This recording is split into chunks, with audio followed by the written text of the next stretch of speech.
Welcome to the Academy of Art, a channel created for all lovers of the ancient Egyptian civilization, where the past comes alive once again.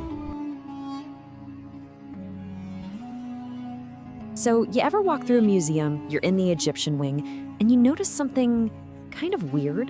Why do so many of the statues have broken noses? Well, it's not just because they're old. Today, we're going to get into the fascinating and honestly surprisingly violent story behind why this damage was done on purpose. I mean, once you see it, you can't unsee it, right? It's everywhere. From these giant statues of pharaohs down to the smaller ones of officials and scribes, so many are missing their noses. It's just way too common to be a coincidence. So, what's the real story here? Okay, so the easy answer, the one most people think of, is just time. I mean, these things are thousands of years old. Of course they're going to be a little banged up. But the damage is too specific, too consistent for that. The reality is actually much more interesting. This was targeted destruction. It was a form of ancient iconoclasm, and it had a very, very specific goal. To really get to the bottom of this mystery, we've got to change the way we're looking at these objects. Let's stop seeing them as just, well, art in a museum, and try to see them the way an ancient Egyptian would have. For them, the real magic wasn't in the stone itself, but in what that stone could become. This inscription from the Dendera temple really gets to the heart of it. A spirit alights on his image. You see, for the Egyptians, a statue wasn't just a likeness, it was a potential vessel. They believed that the soul of a person, or the essence of a god, could literally move into its own image, making that piece of stone alive. And this, right here, is the crucial point. If a spirit can live inside a statue, then that statue becomes a bridge between our world and the spirit world. So, if you wanted to cut that connection, if you wanted to silence an enemy or a god for good, you couldn't just attack the person, you had to go after their image.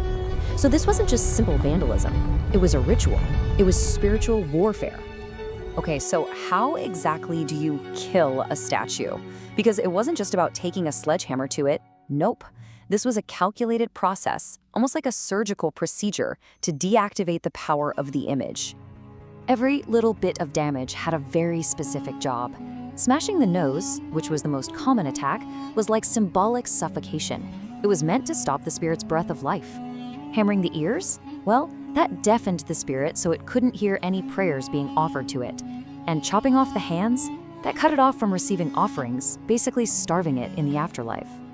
This whole practice was so common and so powerful, especially for political reasons, that the Romans leader gave it a name, damnatio memoriae, the condemnation of memory. And it was the ultimate punishment. Think about it, you don't just kill a person, you try to completely erase them from history itself by hunting down and destroying every image, every single mention of their name. And get this wasn't some random thing that, tomb robbers did. This was often state-sponsored. This was history being rewritten in stone, ordered from the very top. Let's look at two of the most powerful pharaohs who ended up becoming victims of this very practice. First step, we've got Hatshepsut. She was one of the most powerful, most successful pharaohs in all of Egyptian history, who also happened to be a woman. Her rule was completely unprecedented, and for some people, that was just unacceptable. Hatshepsut's rise to power was just brilliant. She started out as the regent for her stepson, who was just a kid. But over time, she didn't just hold power, she claimed it.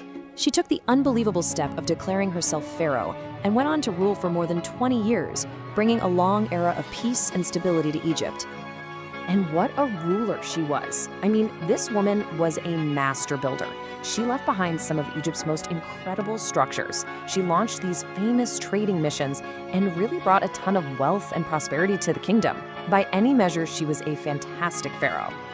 But you know what they say, history is written by the victors. And decades after she died peacefully, a massive, systematic campaign started up to just wipe her off the map. Her images were smashed, her royal name was literally chiseled out of temple walls, and her statues were broken into pieces and buried. Someone wanted her to be completely forgotten. So who was behind it? Well, it was her very own stepson and successor, Thutmose III. And by erasing Hatshepsut, he wasn't just being petty, he was rewriting the official line of succession, making sure that the throne passed cleanly through his own male bloodline. It was all about solidifying the tradition of male kingship. So if Hatshepsut's erasure was political, our second case, this one is even more extreme. This one is all about religion. It's the story of a king who tried to erase the gods themselves, and in return got erased himself, the heretic pharaoh Akhenaten. I mean, this quote tells you everything you need to know about how people felt about him later on.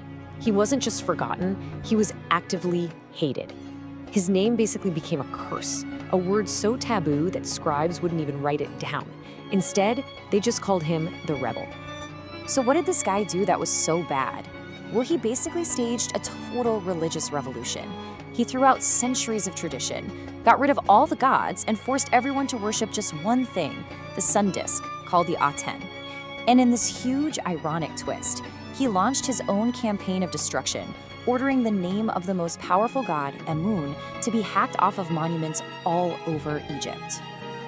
And boy, the second he was gone, the old order came roaring back with a vengeance. His new capital city was abandoned, his temples were torn down, and his own son, King Tut, helped restore the old gods. Everything Akhenaten had done to others was now done to him, but even worse. Okay, so we've got two incredibly powerful rulers, right? Both of them targeted for erasure, but for totally different reasons. So what do these scars on history actually tell us?